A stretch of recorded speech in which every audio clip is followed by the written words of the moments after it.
വായിക്കാം. ഗലാത്യർക്കെഴുതിയ ലേഖനം 5-7 വാക്യം. ഗലാത്യർക്കെഴുതിയ ലേഖനം 5-5 17 വാക്യം. സ്തോത്രം. അതിങ്ങനെ നമുക്ക് എല്ലാം അറിയാവുന്ന വാക്യമാണ്, വളരെ അറിയാവുന്ന വാക്യം. ഒന്ന് വായിക്കാം.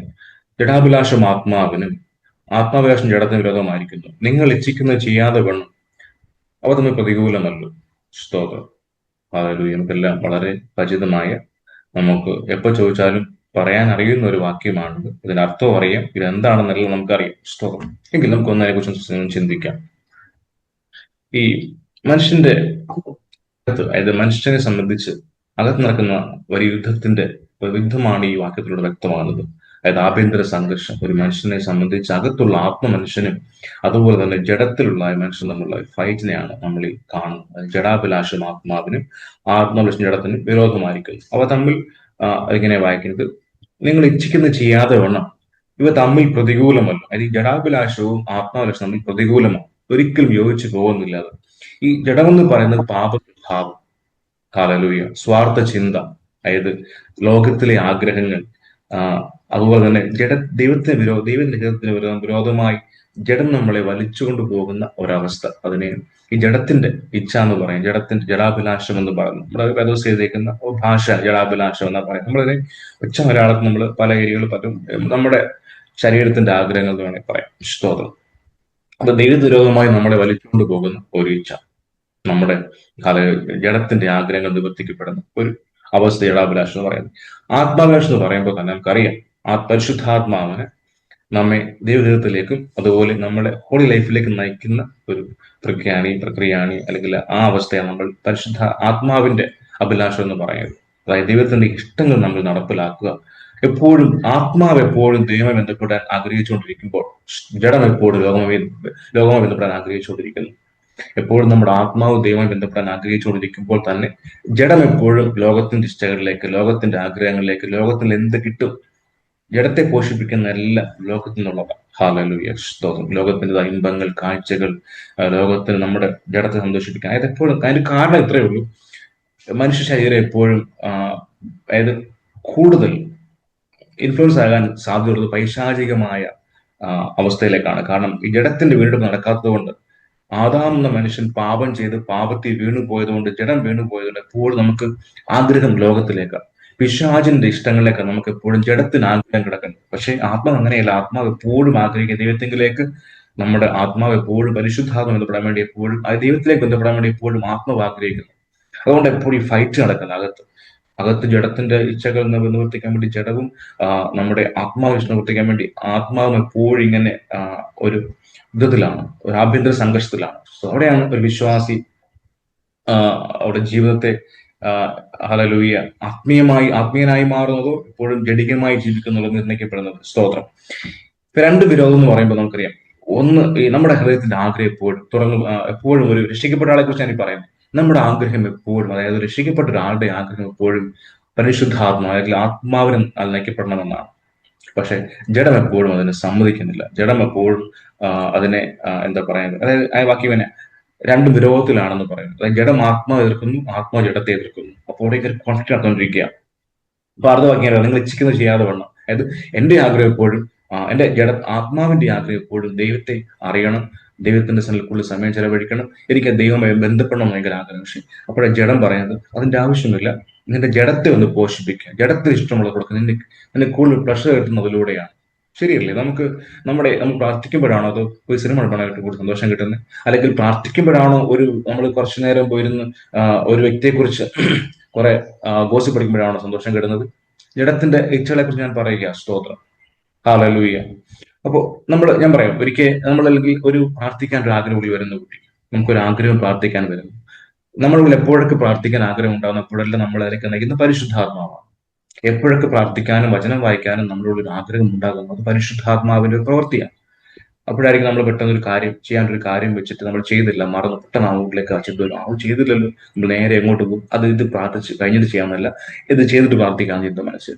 അങ്ങനെ നമ്മൾ ഇത് പ്രാർത്ഥിച്ച് ചെയ്യാം ചെയ്യാം ചെയ്യാം അല്ലെങ്കിൽ പ്രാർത്ഥിക്കുന്നതിന് മുമ്പ് ഇത് ചെയ്തിട്ട് പ്രാർത്ഥിക്കാം എന്നുള്ള ചിന്ത വന്ന് വന്ന് ലാസ്റ്റ് എന്ത് ചെയ്യും, നമ്മൾ ആ കാര്യങ്ങൾ ചെയ്ത് അതിൽ നിന്ന് മറ്റൊന്നിലേക്ക് ചാടി, കുരങ്ങ് ബ്രാഞ്ചിൽ ചാടി പോകുന്ന പോലെ ചാടി ചാടി അങ്ങ് പോകും. പ്രാർത്ഥിക്കാൻ നമ്മൾ സമയമെടുക്കത്തില്ല. അപ്പോൾ നമ്മൾ എന്തായി, നമ്മൾ ആടെ വെച്ച് നിവർത്തിക്കുന്നത് ആത്മാവ് വെച്ച് നിവർത്തിക്കാൻ നമ്മൾ എന്ത് ചെയ്തു, ജഡത്തിന്റെ ആഗ്രഹം നമ്മൾ നിവർത്തിക്കാൻ വേണ്ടി നമ്മുടെ സമയത്തെ വിട്ടുകൊടുക്കുന്നു. അതാണ് ഈ ജഡത്തിന്റെ ഇച്ഛകൾ നമ്മൾ നിവർത്തിക്കുക എന്ന് പറയുന്നത്.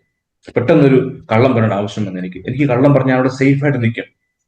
പക്ഷെ അപ്പം ആത്മാവ് പറയുന്നത് പറയരുത്, അത് നിന്റെ ആത്മാവിനെയും നിന്റെ ദൈവത്തിനെയും വേദനിപ്പിക്കുന്നതാണെന്ന് പറയുമ്പോൾ നമ്മൾ കുഴപ്പമില്ല, ഒരു ചെറിയ കള്ളമല്ലേ, ആരും അറിയുന്നില്ല എന്ന് പറഞ്ഞാൽ നമ്മൾ അതിനെ ചെയ്യും.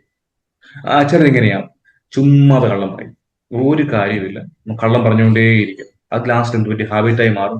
അതും എന്ത് പറ്റും അറിയുമ്പോൾ ലാസ്റ്റ് ഒരു ഡിമോണിക് അറ്റാക്ക്, ഡിമോണിക്കിന്റെ ഇൻഫ്ലുവൻസ് ചെയ്യാനുള്ള ഒരു ഏരിയയായി മാറിക്കൊണ്ടിരിക്കും. അങ്ങനെ ഒരു ഡിമോണിക് അറ്റാക്ക്, ഒരു ഇൻഫ്ലുവൻസ്, അതായത് കള്ളങ്ങൾ പറയിക്കുക എന്നുള്ള ഒരു ഡിമോണിക് സ്ട്രാറ്റജി ഉണ്ട്. ചുമ്മാ കള്ളം പറയിക്കും, ആർക്കും ദോഷമൊന്നുമില്ല അതുകൊണ്ട് നമ്മൾ ചിന്തിക്കും, ശരിയാ, നമ്മൾ പറയുമ്പോൾ ആർക്കും ദോഷം, അവിടെ പോയതാ അവിടെ വരെ പോയതാ, അങ്ങനെ ഒരു ജസ്റ്റ് ഒരു പറച്ചിലുണ്ട്. അത് ഞാനൊരു ഉദാഹരണം പറയുന്നേ ഉള്ളൂ. ചുമ്മാ അത് പറഞ്ഞുകൊണ്ടിരിക്കും, ഗുണമൊന്നുമില്ല, എനിക്ക് ഗുണമില്ല, കേൾക്കുന്ന ഗുണമില്ല, എനിക്ക് ദോഷമില്ല, കേൾക്കാർക്ക് ദോഷമില്ല. പക്ഷേ അവർ ഡിമോണിക് അറ്റാക്കിനുള്ള എൻട്രൻസ് നമ്മൾ ഓപ്പൺ ചെയ്ത് കൊടുക്കുകയും ചെയ്യുന്നത്. ചുമ്മാ അത് കള്ളം പറയും, അങ്ങനെ ഒരു ഡിമോണിക് ഏജന്റ് ഉണ്ട്. അപ്പോൾ നമ്മുടെ ഈ ചെറിയ കള്ളം, ചുമ്മാ അത് പറഞ്ഞൊരു കള്ളം, നമ്മൾ ആർക്കും ദോഷമില്ല എന്ന് പറഞ്ഞൊരു കള്ളം, നമ്മളിലേക്ക് ഒരു ദോഷം മാറിക്കൊണ്ടിരിക്കുക. ഹാലലൂയസ്. നമ്മളിങ്ങനെ ഇപ്പൊ ഞാൻ ഉദാഹരണം പറയാം. നമ്മളൊരു കള്ളം പറഞ്ഞു നമ്മുടെ ക്ലാസ്സിൽ. ഒരിക്കൽ ഞാനൊരു തെറ്റ് ചെയ്തു, എന്നെ അധ്യാപകൻ വാൺ ചെയ്തു. രണ്ടാമത് സെയിം തെറ്റ് ആവർത്തിച്ചു. ക്ഷമ പറയുന്നുണ്ട്, പക്ഷെ അദ്ദേഹം എന്നെ വാൺ ചെയ്തു. രണ്ടാമത് എന്നെ അധ്യാപകൻ അടിച്ചു, അപ്പോൾ ഞാൻ സോറി പറഞ്ഞു. മൂന്നാമത് അധ്യാപകൻ പറഞ്ഞു, നിന്റെ വീട്ടിൽ നാളെ കൊണ്ടുവരാൻ പറഞ്ഞു. ഞാൻ ആളെ കൊണ്ടുവന്നു, അപ്പോഴും ക്ഷമ പറഞ്ഞു. അപ്പോൾ വീട്ടിൽ നാളെ വന്നു, അവരും ക്ഷമ പറഞ്ഞു. നാലാമത് ഞാൻ സെയിം തെറ്റ് ആവർത്തിച്ചു, അപ്പൊ ഇതേപോലെ ക്ലാസ്സിൽ നിന്ന് പുറത്തായി കളയുന്നു.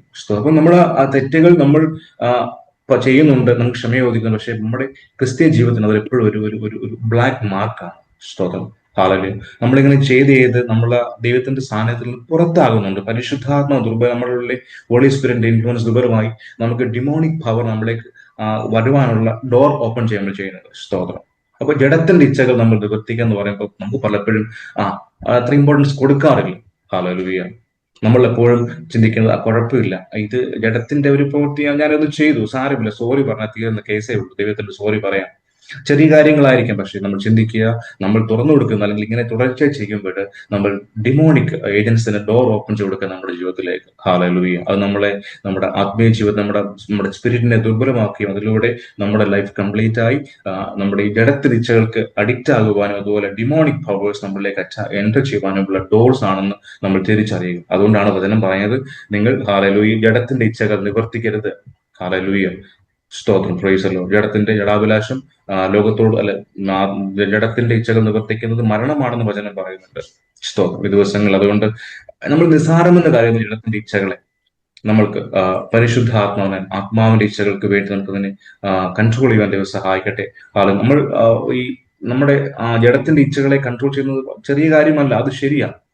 ഒരു കോപം വന്നു, കോപിക്കാൻ തെറ്റല്ല, പക്ഷെ കോപം ഒരു പാവമായി കോപിച്ചിൽ പാപം ചെയ്യുമ്പോഴാണ് അത് തെറ്റായി മാറുന്നത്. ഒരു കോപം ഒരു വികാരത്തിന്റെ ഒരു മനുഷ്യന്റെ വികാരത്തിന്റെ ചിരിക്കുന്ന പോലെ, കരയുന്ന പോലെ, അല്ലെങ്കിൽ നമ്മൾ എന്താ പറയുന്നത്, നമ്മൾ സംസാരിക്കുന്ന പോലെ വികാരത്തിന്റെ വൺ ഓഫ് ദി ഇമോഷൻസ് ആണ് കോപം എന്ന് പറയുന്നത്. അപ്പോ അതൊരു പാവമല്ല, പക്ഷെ കോപം വന്നിട്ട് പാപം നമുക്ക് അതിന്റെ ഒരു കോൺസിക്വൻസ് ഉണ്ടാകുമ്പോൾ അതൊരു ഒരു പാപത്തിലെ ക്രോധമായി മാറി അത് മനസ്സ് ഒരു തെറ്റിലേക്ക് പോകുമ്പോഴാണ് അതൊരു പാവമായി മാറുന്നത്. കോപം വന്നു, സൂര്യൻ അസ്തമിക്കുമ്പോൾ അത് വിട്ട് കളകാന്ന് വചനം പറയുന്നുണ്ട്. അതുകൊണ്ട് കോപിച്ചാൽ പാവമല്ല, പക്ഷെ കോപത്തിലൂടെ വന്നത് ഒരു തെറ്റിലേക്ക് നമ്മൾ തെറ്റിയുമ്പോഴാണ് പാവമായി മാറുന്നത്. ഈ ദിവസങ്ങളിൽ പരിശുദ്ധാത്മാവിനാൽ കൺട്രോൾ ചെയ്യപ്പെടുവാൻ നമ്മൾ പിശാചിന് ഡോർസ് ഓപ്പൺ ചെയ്ത് കൊടുക്കുന്ന അവസ്ഥയിലേക്ക് ആകാതെ പരിശുദ്ധാത്മ കൺട്രോൾ ചെയ്യപ്പെടുവാൻ നമ്മൾ തുടർച്ചയായി തെറ്റ് ചെയ്തിട്ട് നമുക്ക് ക്ഷമയാച്ചാൽ ദൈവം ക്ഷമിക്കും. പക്ഷെ അത് നമ്മുടെ ക്രിസ്തീയത്തിനൊരു ഒരു ബ്ലാക്ക് മാർക്കാണ്. നമുക്കത് ഒരിക്കലും ഒരു നന്മയും മാറുകയില്ല. അത് ദിവസങ്ങളിൽ അങ്ങനെയല്ല, മറിച്ച് ഞാൻ എൻ്റെ ജീവിതത്തിൽ പരിശുദ്ധാത്മാവിനെ കൺട്രോൾ ചെയ്യപ്പെടാൻ ആഗ്രഹിക്കുന്നു. അതിനുവേണ്ടി എന്നെ സമർപ്പിക്കുന്ന ഒരു ആഗ്രഹ ദിവസങ്ങൾ നമുക്ക് ഉണ്ടാകണം. നമ്മൾ അങ്ങനെ ആഗ്രഹമുള്ളവരാ, എല്ലാവരും അങ്ങനെ ആഗ്രഹമുള്ള, പക്ഷെ പലപ്പോഴും നമുക്ക് ചെയ്യാൻ കഴിയാറില്ല. നമ്മുടെ സന്തോഷം പരിശുദ്ധാത്മാവിനെ അനുസരിക്കുന്നതായി തീരട്ടെ എന്ന് ഞാൻ ആഗ്രഹിക്കുന്നു. എല്ലാവരും അങ്ങനെ ആഗ്രഹിക്കട്ടെ. ആഗ്രഹം മാത്രമല്ല, സ്റ്റെപ്പ് എടുത്ത് വെക്കാൻ ദൈവം നമ്മളെ സഹായിക്കണമെന്ന് പ്രാർത്ഥനയോടെ ഞാൻ എൻ്റെ വാക്കുകൾ നിർത്തുന്നു. നമുക്ക് ഈ വാക്കുകൾ ദൈവം അനുഗ്രഹിക്കുമാറാകട്ടെ. തുടർന്ന് നമുക്ക് പ്രാർത്ഥന വിഷയങ്ങൾ നമ്മുടെ സമയത്തെ പ്രതികൾ സഹായിക്കുമാറാകട്ടെ. God bless you.